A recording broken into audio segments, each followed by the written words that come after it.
ladies and gentlemen, to NBR, or as we like to call it around here, Nothing But Rants, the show where I find topics that I'm oddly passionate about and I pontificate upon them. These are not hot takes, but rather takes that I'm hot about.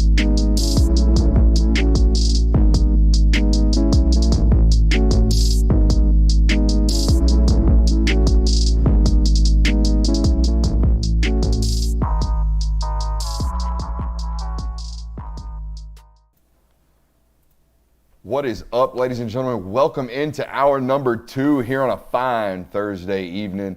Not saying we're mailing it in, but when it comes to some of the easiest content to ever produce, predictions, okay? Rankings, predictions, all that good stuff. And here's the great thing about this type of content, okay?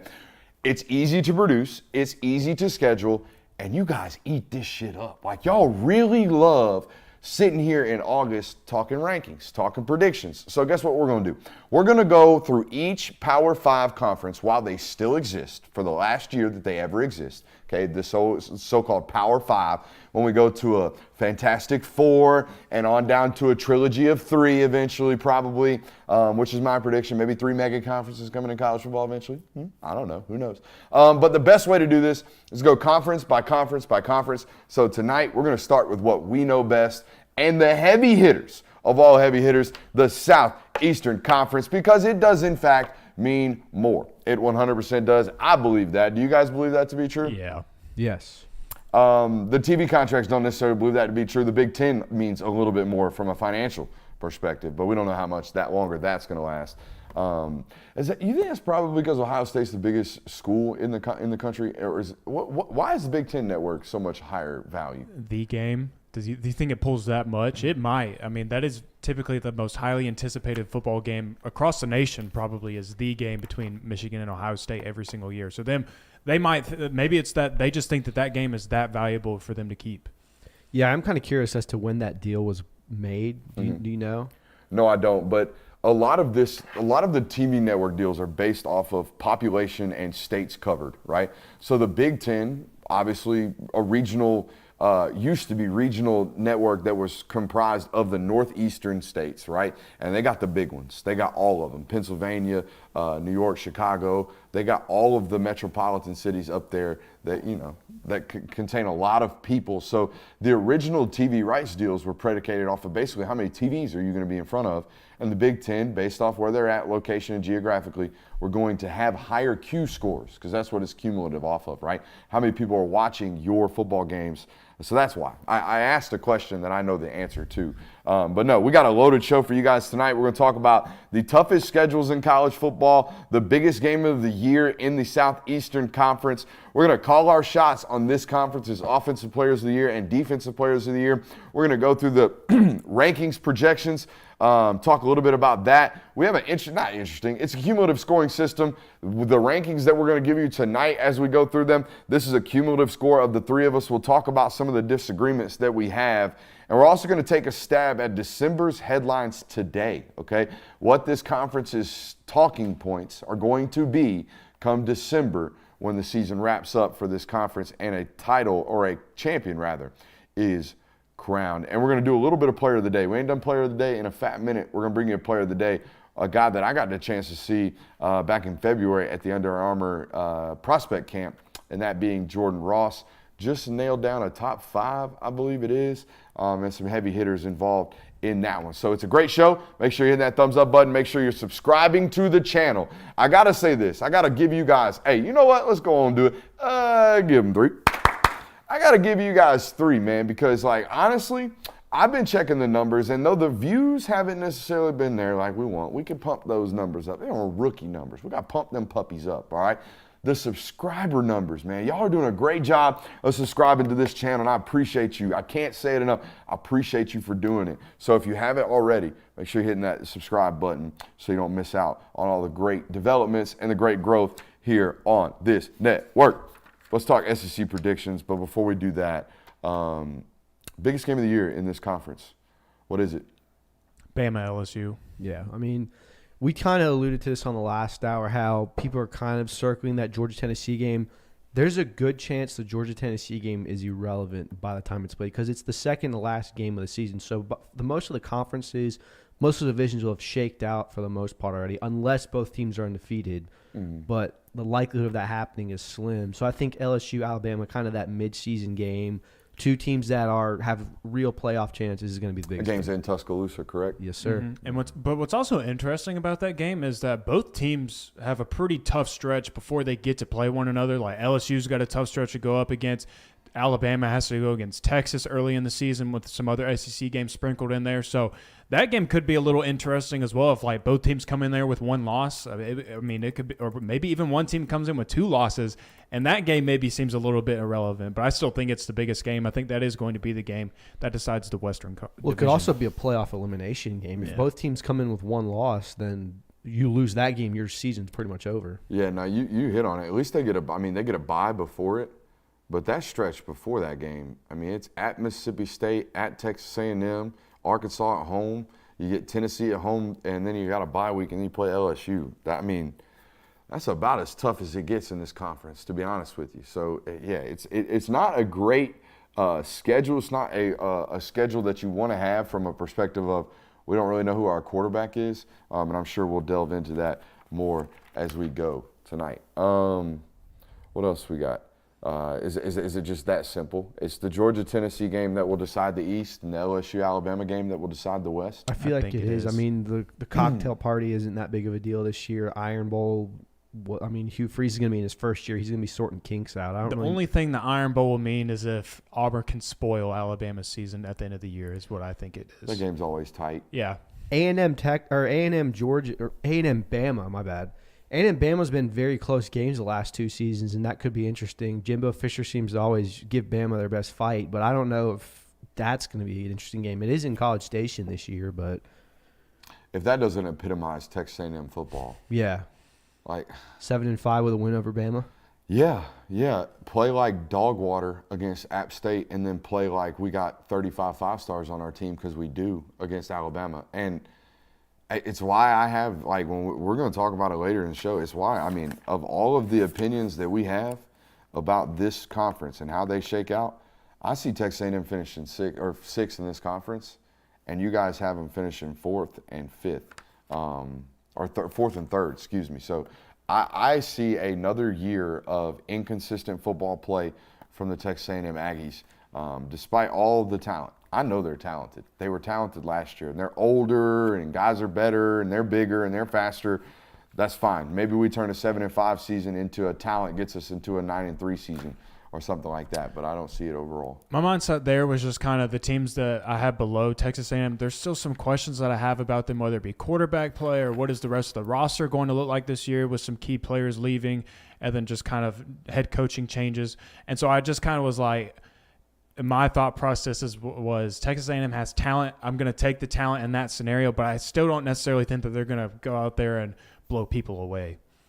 Yeah, I mean, it's going to be interesting to see what Texas A&M does. They've, like you've said, they've always underperformed in big situations other than the Alabama game. So my question would be if you're a Texas A&M fan, what is the season that you see and you go, okay, I'm happy with how this went? Because you brought Jimbo Fisher in to be a national championship coach, and he's far from that now. And he's going into, year 7? Yeah. So what does he have to do to show you, okay, maybe this was the right hire? Is that 9-3? Is that 8-4? I mean, is that what you really want as an A&M fan? So they open with New Mexico. They got Miami on the schedule, ULM Monroe, Auburn, Arkansas, Bama, Tennessee, South Carolina. They get South Carolina from the East. So, and then they close the season with LSU at LSU. That A&M schedule, I think we're still at a point in the Southeastern Conference where the SEC West is just a hair above the SEC East because LSU is a hair above Tennessee, right? And the rest of the conference is still trying to figure it out. I would take Vandy over Mississippi State at this point. I know that sounds crazy, but when it comes to like how the power balances of these conferences work out, I think you still favor the SEC West in terms of if you're over there, you got a slightly tougher schedule to get through. Yeah, it seems like any Western opponent that you look at, you're just like, dang, that schedule ain't easy. And I think it mostly has to stem from the fact that all of them, of course, have to play LSU and Alabama. And then Texas A&M could be a hard game, or it just seems like any Western opponent, you're like, man, that could actually be a better game than what you might think. Whereas in the East, you got a couple opponents in there where you're like, all right, I can kind of go ahead and label those as a dub. Yeah, I think the East has more heavy hitters like Georgia and Tennessee, but when you get down to the middle of the pack and the bottom, it's just not as consistent talent. You have more. You can look at the schedule and go, okay, we're gonna beat Vanderbilt a lot easier than some other teams. You kind of feel relieved looking at that. Whereas in the West, Auburn's not super easy. A&M's not super easy. None of those games feel given, other than maybe a Mississippi State. I would say that Auburn and Florida are kind of in similar situations. Yep. Okay, in a roster rebuild type of situation, in a damn our schedule's tough situation, in a damn our quarterback plays kind of mid situation. And then if you look at teams like Ole Miss and Kentucky, perennial 8 winners. You know what I mean? Perennial 8-game winners, perennially giving somebody a little bit of run for their money when they probably shouldn't. I think those kind of middle-of-the-pack teams are very, very similar. And then, of course, like I already mentioned, I think the top's a little bit heavy over there on the SEC Western side. I do think LSU is a really, really good football team this year. And I don't know when I did the projections and the predictions today and gave scoring systems and ranked everybody, I kept it true to what I did at SEC Media Week. Okay, I've since changed my opinions. The more and more I look at this, the more and more I listen to the reports coming out of Tuscaloosa, the more and more concerned I become for the fact that they don't have an identity yet because they don't have a quarterback yet. And then we start to hear, and I'm a Dylan Lonergan fan, we start to hear about Dylan Lonergan maybe being the guy, like midway through the season, you're going to start a true freshman. That's fine. He's great. I was all about it. He's been on the channel, right? We did a whole quarterback series with Dylan Lonergan. I'm very aware of the talent that he possesses. True freshman. So that's really, really hard for me to believe. But I want to pick LSU to win the West so bad because they have everything required to not only win the SEC but win a national title. And that's exactly why I put LSU above Alabama, because these quarterback questions, they make me very finicky to believe that, because I do want to think that Nick Saban and Alabama are not going to let LSU beat them 2 years in a row. And I want to believe that Nick Saban and Alabama are going to go back on track and they are going to make a run for the college football playoff. But I just feel like every time I compare the two, I look at both teams up and down, I always feel like LSU has the edge as a complete team. And again, those quarterback questions do not make me feel comfortable saying that Alabama's going to win the West. And no matter how much we want to talk about bully ball and all that good stuff, it's still going to come down to 3rd and 5.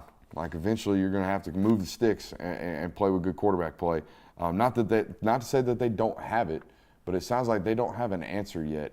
And this is the difference, right? Like, Georgia has not named a starting quarterback, but you do not hear a sense of tone, or you do not hear questions like, you know what, next Saturday when I talk to Kirby Smart, I might just ask him, say, hey, man, like, why haven't you named a guy? Is it because they're still battling it out and you don't have a true answer yet and no one's taken the reins of the position?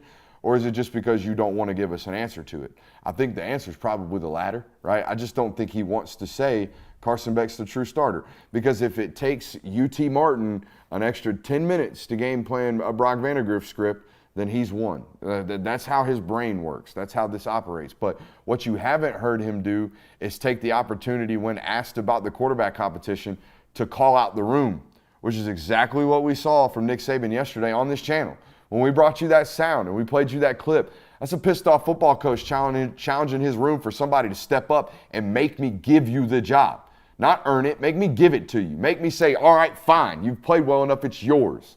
That hasn't happened, and when you hear a coach come out with the purpose of calling that room out, that's all you need to know, right? And we haven't had that happen at the University of Georgia because I think they know. I think they know who their guy is, and I think they knew in the spring. I think when I had a chance to talk to Brock Vandagriff afterwards, after G-Day, it was very much a sense of I'm happy where my feet are. I'm glad to be growing where my feet are planted right now. That was literally his message. I think he knew that, we're going to have an opportunity the rest of the summer to compete, and they're going to give me some reps with the ones in the fall. But I'm good. Like, Carson waited, and he's going to look like he's going to ball out, and I'm going to wait my turn, and then I'm going to ball out, and then Gunner's going to ball out. And I think that's how that room feels right now at the University of Georgia, whereas, there's no pecking order, it seems like, at Alabama. Mm-hmm. This was part of my hesitation to pick Alabama to win the West. But when I really looked at it, three things that convinced me. One of their hardest games, Texas, is irrelevant to the SEC. You can lose that game and you're still undefeated in the SEC. So that didn't really matter to me. And then their other two hardest games, they get to play at home. I don't think you lose 2 games in a row to LSU, and I don't think you lose the second one at home. Same with Tennessee, which, by the way, do you know the last SEC East team to beat Alabama in Tuscaloosa? Georgia overtime 08. Yep. That means that UL Monroe has a more recent win in Tuscaloosa than an SEC East team. Wait, run that back. Nope, that's facts. UL Monroe has a more recent win in Tuscaloosa than an SEC East team. Yo, that's wild. Yeah. So I just can't see myself – I just can't see Joe Milton going in there and Do you even beating know Bama. the Yo Monroe mascot? Some bird, It's a hawk bird or something It's a like hawk that. or something. I don't have anything for that. Yeah, but so – That's a hell of a stat. yeah, so it's very interesting. That's why I just can't see a Joe Milton-led Tennessee going in there and winning that. And then, obviously, Bama LSU's a toss-up. I just give it the edge because of home field advantage. Bama really rarely loses at home. All right. Before we get into our final rankings predictions, let's do Offensive Player of the Year, Defensive Player of the Year. I'll start. I think Offensive Player of the Year is easy. I would take Brock Bowers here. I know we had a whole first hour where we didn't allow Brock Bowers talk for any type of postseason awards because it was just too simple to pick him as the most valuable player or the Offensive Player of the Year for Georgia specifically. But when it comes to the SEC, it's not necessarily going out on a limb to say he's the Offensive Player of the Year, but it hasn't happened at the tight end position ever. I don't think Kyle Pitts wasn't it, and if Kyle Pitts wasn't it, nobody's been it. So for the first time ever in the SEC this year, I think you have an opportunity for Brock Bowers to be that Offensive Player of the Year. You gave a stat line last night that I think was a tad bit hot takey, the 1,100 yards, 15 touchdowns. But if he has over 1,000 yards and he has double-digit touchdowns, not only is he Offensive Player of the Year in the SEC, his ass better be in New York sitting next to whatever quarterback they're going to give the award to, okay, for the Heisman Trophy winner. The way they talk about this guy, I have a hard time believing that they don't let him walk out like historically. You know what I mean? And that's what it's going to be. They're going to reward 3 years of paying dues, I think, from this guy this year because of all of the guys, man, that have come through this program, you know, he is in that Nick Chubb category.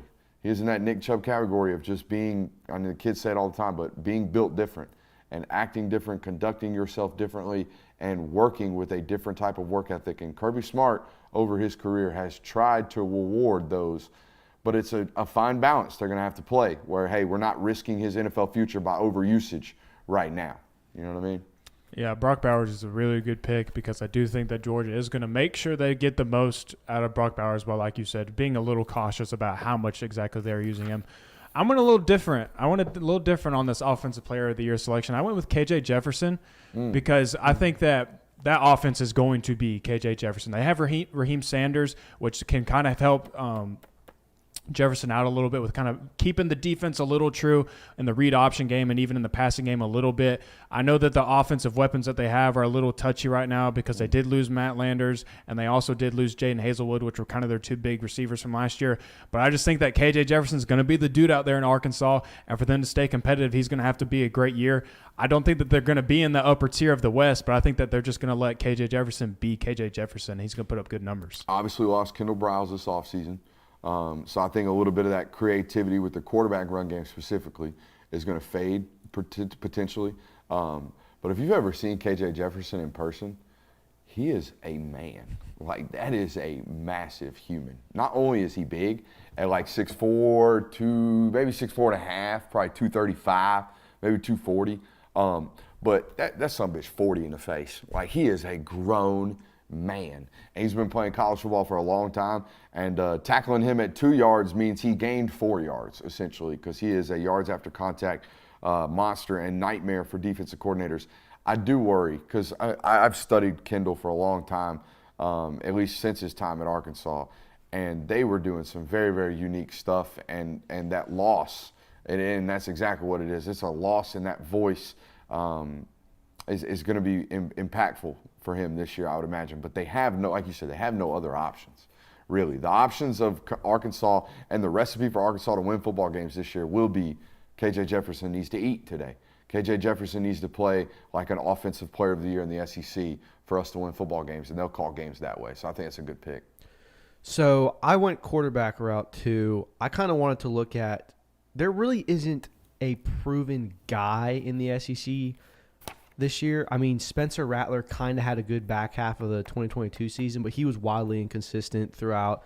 Jaden Daniels is kind of the only guy that I think really Mm-hmm. showed that he's the best quarterback in the SEC right now. Obviously, middle of the season, that might not be the case. So I went with him as being the offensive player of the year. Obviously, you can have maybe a Joe Milton. If Joe Milton's as advertised as all these people think he's going to be, it could be Joe Milton. KJ Jefferson's also a good option, but I went with Jaden Daniels just because I think he's the most tried and true quarterback right now. There's going to be a lot of people that you're going to watch the first 6. I can't remember exactly the Tennessee schedule, but you're going to watch the first 3 or 4 games, and Joe Milton's going to have 300 yards. Like, he's going to eat. I'm telling you that right now. It's the first team that feels comfortable playing like reasonable man coverage and safety help over the top and mixing in looks and basically willing to do what Georgia's done to them for the last 2 years. The first time that happens, I think you'll see some struggles. You'll see some of the reasons, and I really can't quantify them. Like, why didn't it work at Michigan? Well, we can blame it on the offense, and it's Harbaugh's offense, and they haven't really had, successful quarterbacks and all that stuff. Well, why didn't it work when we first got here to Tennessee? I know you got hurt and you were the starter and you won the job based off what you did in practice, but the moment Hendon Hooker took over the offense, it unlocked something. We started doing different things, started having different results. Why is that? Why are those things? And I think we're going to get an answer to that from Joe Milton this year, but we won't get it early. Like I said, I don't think there's going to be football teams that can do the things required to that receiver room and the running game entirely, stopping it with a lesser box count. I don't think there's enough football teams that are going to try and intrude them and make it hard on Joe Milton for 4 quarters. So he's going to have some good stats. So, yeah, that's a decent offensive player of the year pick. If it wasn't Brock Bowers for me, it was going to be Jaden Daniels. Yeah. They are going to do so much quarterback run for him this year. And he's great at it. I mean, their starting running back right now is a former walk-on. Now, he wasn't a walk-on long. I forget his name. They took him to SEC Media Days this year, but he was a walk-on for like 8 months and was already on the 2 deep and was earning a Scally out there at LSU. He's about 5'9". He's going to be all right, but it's not like they're LSU. They're not RBU right now in that back end at the running back position out there at LSU. So I think, Jaden Daniels is a good pick there. So that wraps up our Player of the Year discussions. Do we want to do defensive or all? Oh, we haven't even talked defense, have we? No. Offense sells, baby. Defense wins championships, but them offensive players, they be selling. I'll go ahead and give you mine off the rip. Actually, I'll go last. Go ahead. All right, for mine, I picked Mason Smith, and people are probably thinking like, why didn't you go with Harold Perkins from LSU? But I think the reason why I'm going with Mason Smith in this is, one, because I think offenses are going to have to pay a lot of attention to Harold Perkins. That's probably going to open some things up for Mason Smith. Also, last year, Mason Smith tore his ACL, so this is a big year for him. I think he's going to be extra motivated, really solidify his NFL stock, and he's going to play really well for LSU. I think he's going to have a lot of opportunities to make big-time plays, and he's just going to be an anchor for them. So I think he could be a defensive player of the year. Dude, that freshman tape is something out of this world. I haven't seen nothing like that. Like, even Jalen Carter. Like, we went back and watched Jalen Carter, and Jalen Carter always was like, God dang, he's strong. You know what I mean? Like, the moment he walked on the college football field, that's what I said. And even now, he's just bullying NFL football players on the NFL level.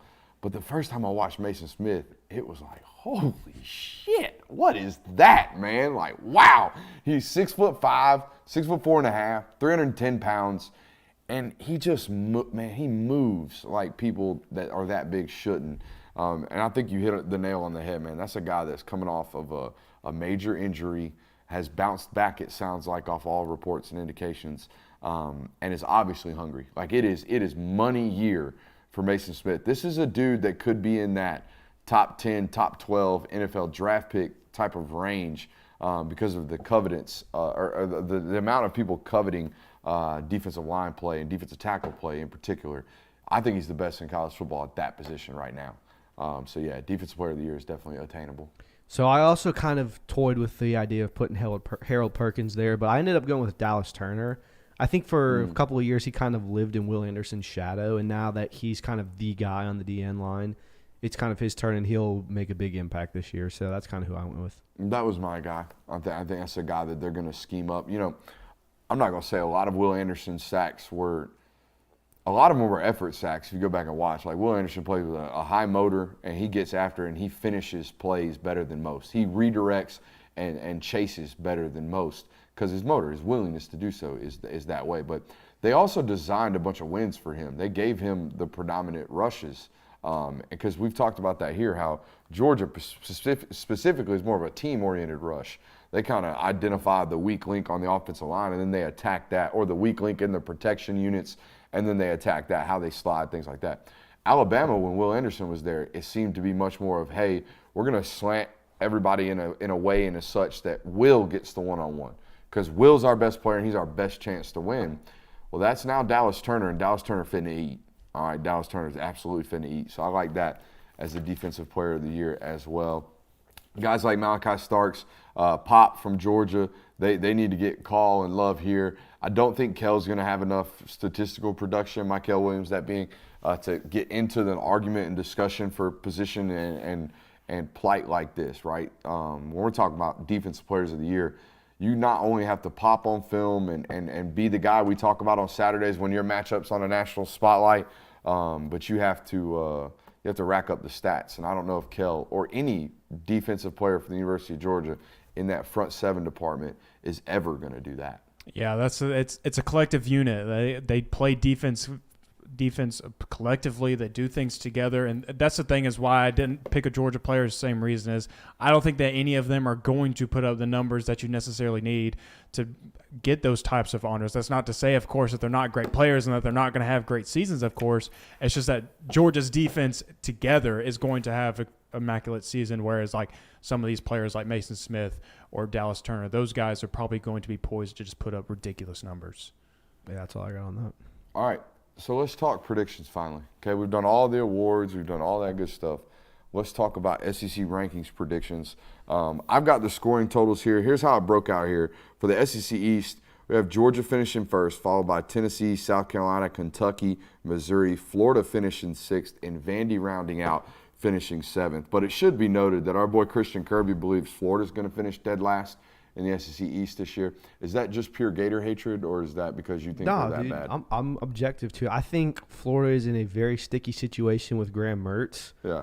And they've proven that they can lose to the Vanderbilts and other teams like that. So they could very easily find themselves 4-8 this year. Hey, if it's just strictly about quarterback play in college football, Vandy walks circles around that room. Exactly. A.J. Swan's a dude. A.J. Swan is 100% a dude up there at Vandy. So look out now. Yeah, you had them finishing fifth. You had Vandy finishing fifth. Yeah, I think Vandy's going to be pretty good this year. That's nuts. Vandy's an 18-point favorite against Hawaii. Exactly. Okay, so we just found out who voted Vanderbilt to finish first at SEC Media Days. It was you, huh? I didn't get a vote. No, dude, come on. Bro, they gave I think it was 3 votes. Yeah, 3 people did. I'm not a troller, dude. Inside job by you right there. You may not have cast the vote, but you had a little inside job. No, Bro, I worked for 4 years to get credentialed to the SEC Media Days. And we got jokers out here voting Vandy to win the SEC East with their ballots. Like, that shit's just disrespectful. That's just disrespectful. Sorry to get on my high horse. No, that's good. But, yeah, that was a big discrepancy. Seeing Florida down there. I mean, we all think Florida's going to be bad this year. Me and you had them finishing 6th. Kirby had them finishing 7th. There is an obvious, ranking systems here. We obviously all think Georgia's going to win the East, and they're followed closely by Tennessee. We think Georgia, Tennessee 1 and 2. But there is a discrepancy between Kentucky and South Carolina. Both of you guys think South Carolina is going to finish ahead of Kentucky this year. I not so much because, Mountain Mark. We be planting that flag on Mark Stoops Mountain. So I am a Kentucky believer, always will be. I always think if you're splitting hairs, you take coaching and you take consistent offense and defensive line play. That's Kentucky for me. That's my argument for them beating South Carolina in the rankings this year. What say you? I do think it is so easy for people to overlook Mark Stoops. And people just kind of still assume that Kentucky's just this mid-tier SEC East team. They're not very good. They might win 7. That is not the case with Mark Stoops and Kentucky. They have been really solid. I find myself doing that a lot where I'm just kind of Kentucky's not going to be this good this year. But then they always go out there and they win 9 games. 8-4. Yeah, 8-4 or sometimes 9 wins or whatever. And so they are a lot better than what people give them credit for, me in this instance. But I do the reason being for me putting South Carolina over them is I just feel like they're getting better. They're putting more pieces around them. I think they got some more firepower to them. I'm a little questioned about how Devin Leary is going to look in that Kentucky offense because I think Will Levis was a little underwhelming in that offense last year. So just got some questions about the offensive firepower for the Wildcats. So I felt that last year they were doing that thing that a lot of college football programs are now doing where they hire somebody and make them do something that the guy before them did. Right? Liam Cohen was their OC in Will Levis's first year as a starter, where he starts getting all this hype about being a first-round draft pick. Then he goes and coaches with the Los Angeles Rams, spends a year there, doesn't work out. Now he's back. Okay, now he's back at Kentucky, and that offense should be back to what made them, special offensively back in 2020. Mm-hmm. Was that the year Will Levis blew up? No, 2021. 2021. So, and even that year, man, like that offense is predicated off having a jitterbug at the Z receiver position. They run a lot of 12 personnel. They run a lot of horizontal motion. They run a lot of quick screens. Okay, they like to roll the quarterback, all that good stuff. But if you don't have a dude, I can't remember what Wan'Dale Robinson. That guy was their whole offense. Wan'Dale Robinson in 2021. I mean, I think he was so good. I'm pretty sure the Los Angeles Rams drafted him. Did they not? I know he got drafted. I'm almost 100% positive they drafted him because he did everything that offense is predicated off of, which is, hey, we need somebody that can make easy throws into long gains. And that's exactly what Wan'Dale Robinson did. So I think Kentucky's about as what they are every year, which is third or fourth in the SEC East.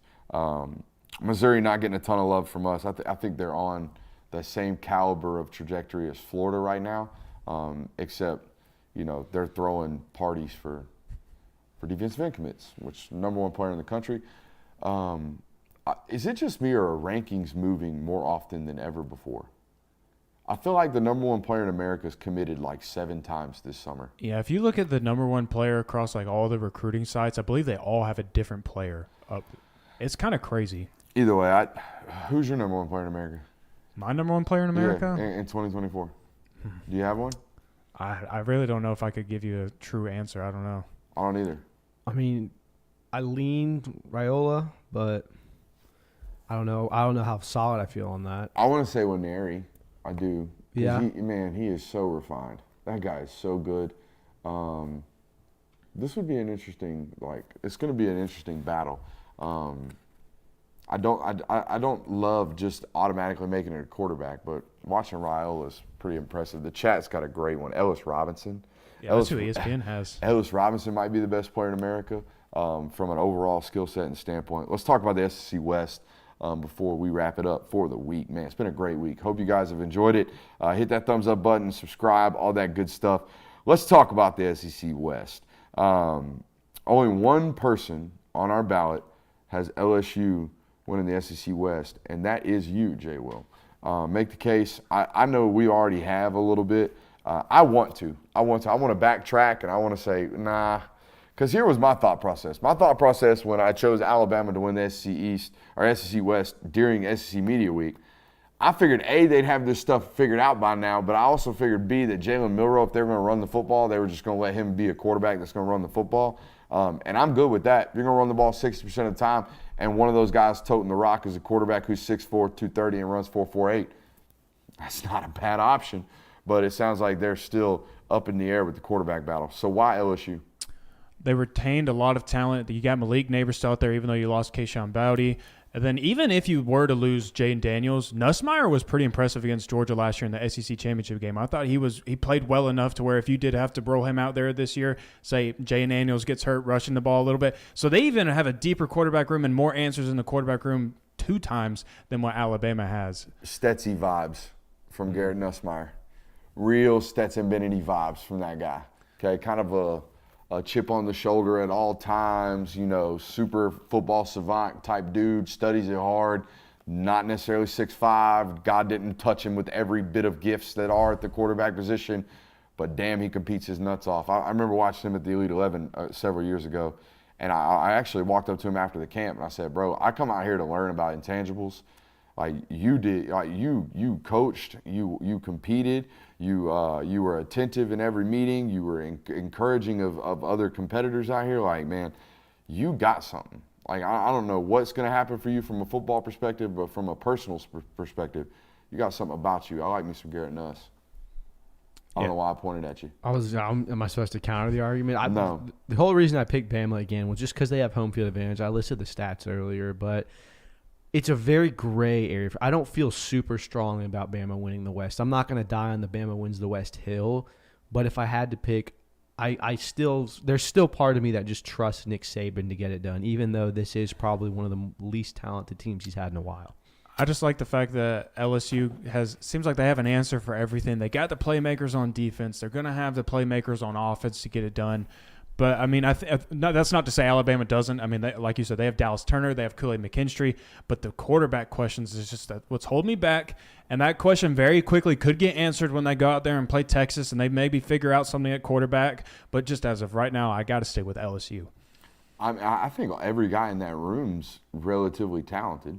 I think, in the Alabama quarterback room, it's just we haven't seen any of it at all and consistently any of it. Even if you go back and watch their spring game, it's like touch and go with everybody. Everybody's kind of touch and go. And even the freshman Lonergan, who we talked about earlier in the show, he didn't get a ton of burn in that spring game, but it sounds like he's getting some this fall camp. Final rankings here. Alabama, then LSU followed closely, all right?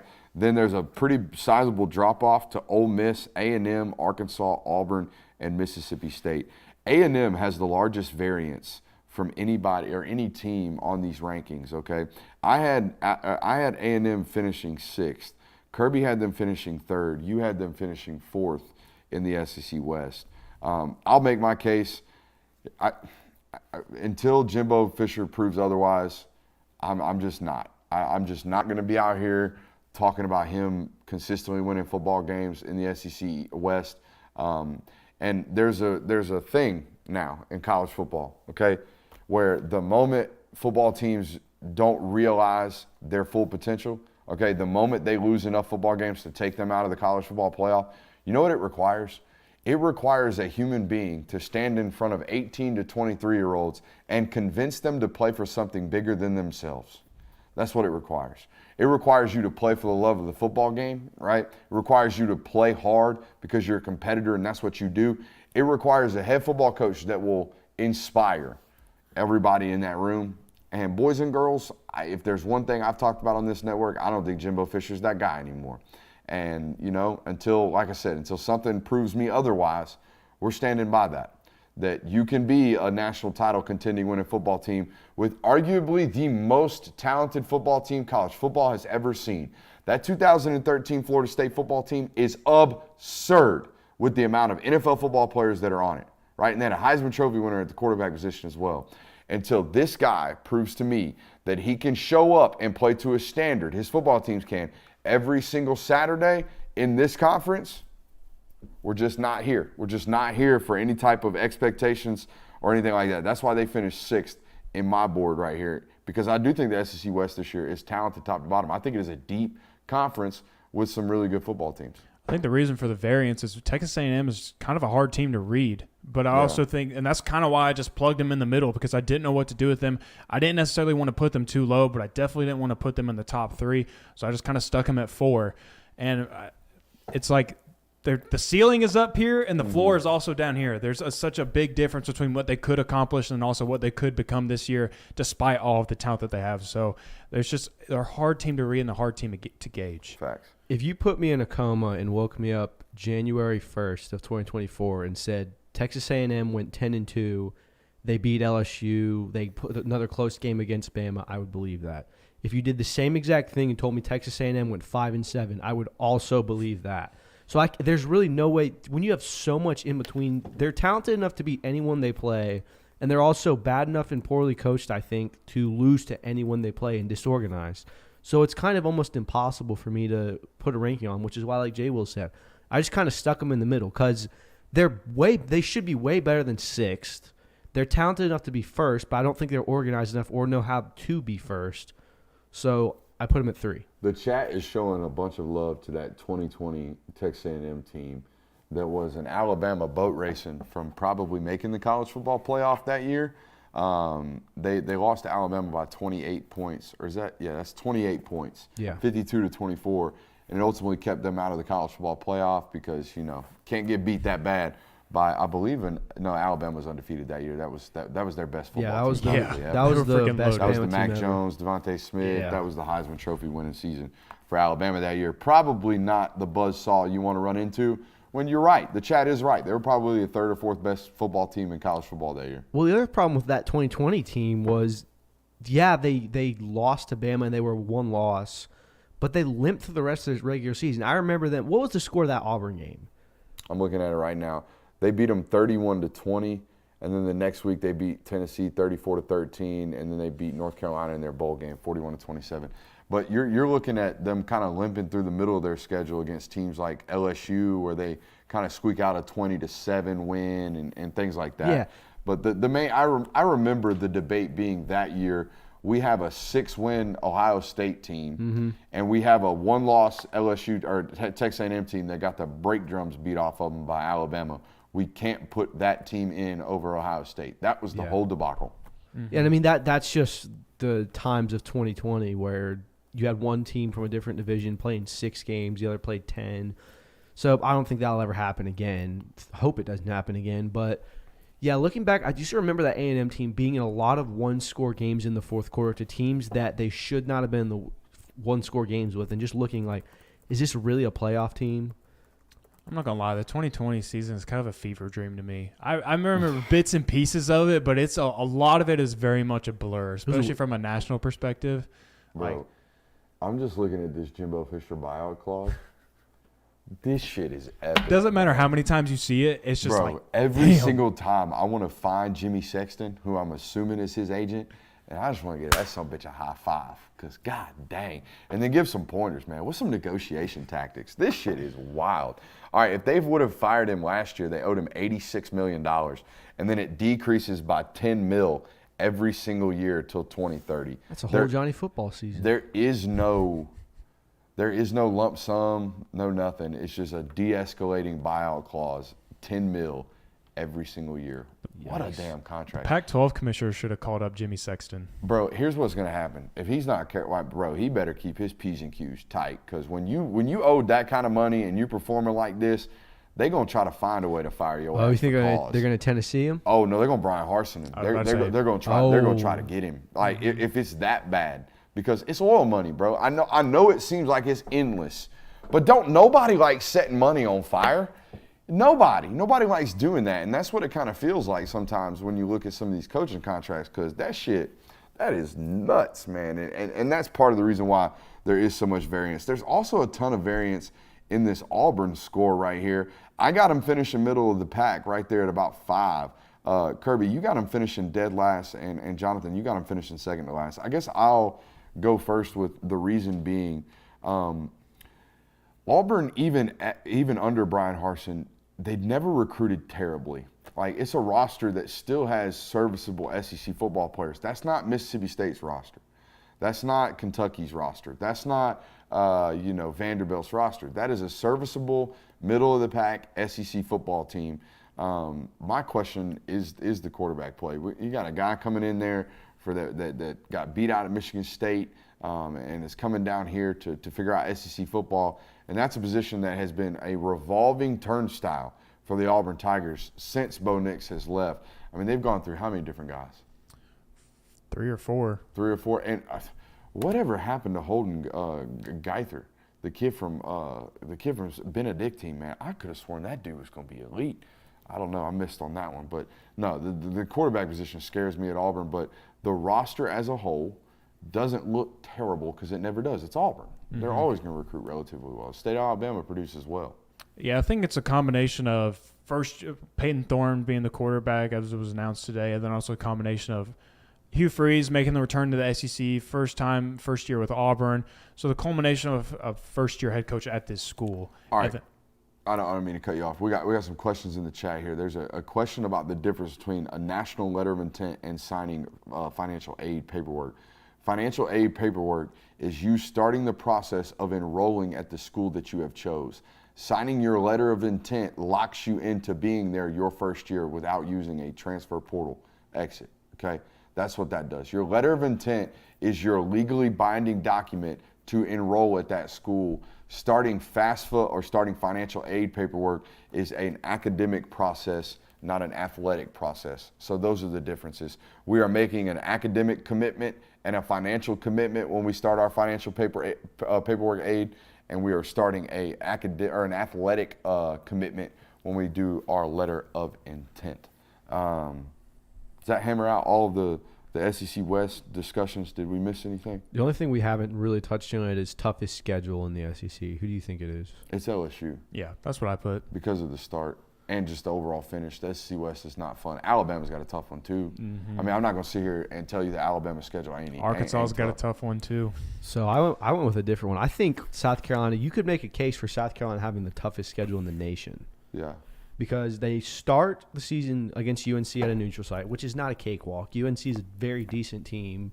Mac Brown's a good coach. 2 weeks later, you go to Georgia, and that's when the gauntlet really starts. Then you host Mississippi State, travel to Knoxville, host Florida, travel to Mizzou, travel to A&M. Then you get 3 home games against Jacksonville State, Vandy, and Kentucky, and then you have to face a bloodthirsty Clemson to close out the season. Oh, Clemson's going to beat the shit out of them this year. You think? Dude, they're going to be so mad. Dabo's going to be praying to Yeah, Jesus. but they're going to have Inner Sandman going. Bro, it don't even matter. Towels are dog. going to be going. The chicken's going to be going. You're going to have to fight the grace of God in that football game, dog. Dabo going to spend all of his Jesus coins. That was in the that prayer football game. request as soon as they Bro, lost that him last one's season. locked in. That one's locked in every night. You know, dear Lord, thank you for this day. I appreciate my job, my family. We're going to beat the shit out of South Carolina. That's like this year. Talladega Nights type prayer right there. Yeah. It's like, dear Lord Jesus. Dear That's Lord, like baby Eddie- that's- Jesus, Spencer Rattler ain't shit. Yeah, that's like Eddie Brock in Spider-Man 3 when he's like, please kill Peter Parker. Yeah, nah. They want that thing bad. Yeah, I it's would gonna imagine. be bad. So I think South Carolina has one of the toughest schedules in the country. So That's fair. Fair argument for sure. I mean, getting Georgia on the road alone, and that Clemson game's at home, but that's okay. Isn't it? They beat Clemson at Clemson last year. Yeah, didn't it's Yeah. in they? So it's Columbia. in Columbia, but they do have to go to Knoxville to play Tennessee. You know, after an embarrassment. You know, that's the one thing about being a team that I feel like South Carolina either loses to you big or beats the brake drums off of you big. Like if you look through their game logs, how many close games? The Clemson game's about the only one. Close football games that Shane Beamer's out here winning. He's normally thumping folks when he's beating them. So you're going to get them thumpings in return eventually, particularly from programs like Tennessee. I would imagine Heupel didn't necessarily love the outcome of those football games. You know what I mean? I don't think he had a problem with it. You don't think he had a problem with it? No, I'm joking, dude. He's probably pissed. Yeah, it cost me a national championship. I guarantee Tennessee fans have had South Carolina and Georgia scheduled since the day those games were played. Tennessee had the Georgia game scheduled in the playoff after they lost. So I mean, they're ready to beat the shit out of both of those teams. All right, December's headline today. All right, it's August. We're doing SEC predictions, all that good stuff. December's headline today, here's how this works. What is going to be the biggest storyline coming out of the SEC this year when the champion is crowned? Okay, an example of this is SEC headline number 1. Is it time for the GOAT to quit? Alabama's 9-3 season, less than impressive, if you will. And I'll make the case for it right now. The Texas game, tough. A&M game, tough. Always has been tough for them since Jimbo's coming over. And the LSU game, obviously tough. Okay, that doesn't take into account Ole Miss. That doesn't take into account Tennessee. That doesn't take into account any of these other potential trip-up games for, again, a football team that we don't really know the situation at the quarterback position, which is not great. So if I were to sit here and say, what would be the biggest storyline, not necessarily possible, but reasonable to expect, Alabama being a 3-loss football team come December is not out of the ordinary, or would not be, it would be out of the ordinary. It's not out of the possibilities entering this football season that we are nearing, coming up this couple next weeks. So that would be an example of December's headline today. Gentlemen, what do you got for me? First one I got is, what are Texas and Oklahoma about to walk into this next year? How are they going to stack up against the SEC in their first year in 2024? Where are they going to sit in the preseason rankings? How do people think they're going to fare? Because they're going to get the way they did the schedules. Everybody's going to get to play Oklahoma and Texas, and so it's interesting to see how their schedules are going to play out, and just how are they going to line up against him this next year? What are they about to walk into? That's Appreciate that money, baby. Here's that ass whipping. Go ahead. Mine's a little unorthodox, and I feel like some of y'all are going to disagree with it, but I think Sam Pittman could very easily find himself on the hot seat at the end of this season. No way. See? No way. Dude, I can't get behind that. he lost his OC. If he's one bad KJ Jefferson season away from going 5-7. I mean, KJ Jefferson is going to have to carry that team to 7-5. And if you go back to, we're Arkansas. My heart hurt. I know I don't want it to happen, but I'm thinking like if you're an Arkansas fan, you look up and it's like, wait, we're 4-8 again, or we're 5-7. What did we bring Sam Pittman here for? To do the same thing we were doing 3 or 4 years ago. So yeah, but at least he makes you happy about it. yeah, we got an Arkansas fan in the chat. He said, "Make a bowl game, we're all right." That's what he says. That's what an Arkansas fan is saying right So now. again, So it's out. So as long as Sam Woo, Pittman, fucking pig. Let's go, baby. boom. So as long as Sam Pittman wins 6 games this year, according to our guy Roman, he says he's good. and that's what I'm saying though. You're telling me right now you won't believe it if Arkansas goes 5-7 this year. No. You Keep talking. I gotta see this schedule. I think Arkansas is a very, very capable of going 5-7. I just feel like Sam Pittman has brought a lot of highs to that program from a very, very dark place. Absolutely. That program is in a Western Kentucky, Kent State, BYU, 3-0 start. Yep. 3-0 start. An L to LSU. Yep. Texas A&M toss up. You get Toss that at up. home. All right. You're gonna be more physical than that football team, I would imagine as well. So let's call that a toss up. All right. So we're still at 4 wins right now. Mississippi game, toss up. Alabama will call that an L. You're beating Mississippi State this year. If you're an Arkansas fan. Maybe, but you get it at home. Let's call that 5. Florida? Come on, That's dude. a win. That's a win. 6, all right? Then you round out the schedule with an FIU game. That's 7 wins, baby. Woo, Yeah. fucking pig. Sam Pittman is good. Pig suey. I mean, just think about that. That Arkansas was in a black hole before Sam Pittman yeah. showed up. And then all of a sudden, top 10 team midway through the season. The buzz is starting to get around the Razorbacks.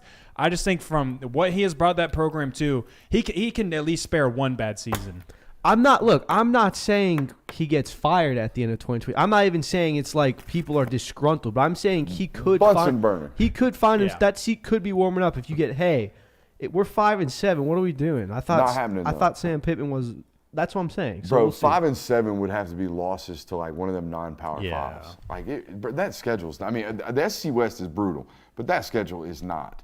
Their non-conference schedules: FIU, Western Kentucky, Kent State, and BYU. Like, I know we are known as a Georgia podcast or whatever, and that's where we come from. That's where our roots are, and that schedule's piss poor this year. But this is just as bad. Not just as bad, but it's the SEC West version of what Georgia's playing this year. So I'm not here sitting saying that's murderer's row. They got 4 wins right now, okay? And then you got to handle the SEC schedule. If you go 500 in the SEC, you're a 7 or 8 win football team. That's money in the bank. Turn that damn jukebox on. All right, look, but what if it doesn't happen then? I mean, what ifs? Play man? devil's advocate. That's what I'm saying. I don't know. Maybe I don't know how I feel about it. He's Maybe set put up. the He's Kindle set underneath up the to fire or succeed, something which like is that. why I I don't know. think if he underperforms, it's very you could very well. December's headline today. Oh. I have one. I'm not going to sit here and let you fire Sam Pittman. I didn't say he's getting fired. I just Bro, said. you said he has no business coaching college football. That's what you just said. All right, now all right. Okay. So I have a question for my last one. The second one is, when is enough going to be enough for Jimbo Fisher? But I want to get in the last one. You said, is this after they've crowned a national champion? No, this is after they've crowned an SEC champion. This is Okay. mid-December. This is after December 7th. Then this is one of the other burning questions. Can Georgia become the first team since Nebraska in 1994 and 1995 to have back-to-back perfect seasons? Ooh. That's a good headline. So that was my other headline. Georgia extends their regular season streak to 40 wins. 40? 40 Yeah. straight regular. If they go 12-0 this year, that'll be 40 Regular straight regular season. season games. Good God almighty. What is the record? I don't know. Ooh, someone had the record recently. They got to be close to it. That's a lot of winning football games. That's in a your row. neck of the woods, brother. Yeah, Mr. Stat Magician. No, that's a really interesting year entering the season, but it's rare we enter an SEC season where there's this many questions at the quarterback position. You know what I mean? Yeah, that's what I was saying earlier. I feel like It's like one known commodity, right? And it's Jaden Daniels. Jaden Daniels and everything else is And all A.J. hype. Swan. He's a known thing for Vanderbilt. We know he's going to be their guy. They're going to lean on him. Oklahoma won 47 straight games from Stoops. 1953 Yeah, but that's Oh, to 53. 1957. Oh, wow. that's regular and postseason. Georgia right? should beat that. No, Did I'm y'all- saying regular. I know season. for regular season, but yeah, that's also Did from y'all the see, 1950s. did y'all see Texas fans showed up in the Minchies? Oh yeah. Yeah, we smoked some Texas ass on Twitter yesterday, talking about how Texas ain't never even, like, they weren't really here. How can y'all be back? And I made the argument that Alabama or Oklahoma was, kind of whipping their ass around the Big 12. And come to find out, it wasn't Oklahoma. That didn't start happening until the mid-2000s that was whipping that Texas ass. It was actually schools like SMU, Baylor, and Texas Tech, which, I think that's kind of worse. So SMU pre-death penalty, some dogs. some dogs for sure, some stangs. Hey, great week here on the channel. Tomorrow we got a big week, our big day as well. We're going out to see Buford and St. Francis. Dylan Raiola's official debut in the state of Georgia, playing one of the top 10 teams in the country in high school football. We'll have cameras, multiple cameras in attendance. We'll have a mic'd up for you guys sometime next week on that. Make sure you're showing love. Make sure you're hitting that thumbs up button, like, subscribe, rate, and review. Anything else from the boys before we sign off for the week? Glad to have number 2 in the books. Hey, second week in the book. Let's go eat a goddamn snack. Yes, sir. You got that grilled chicken in the fridge.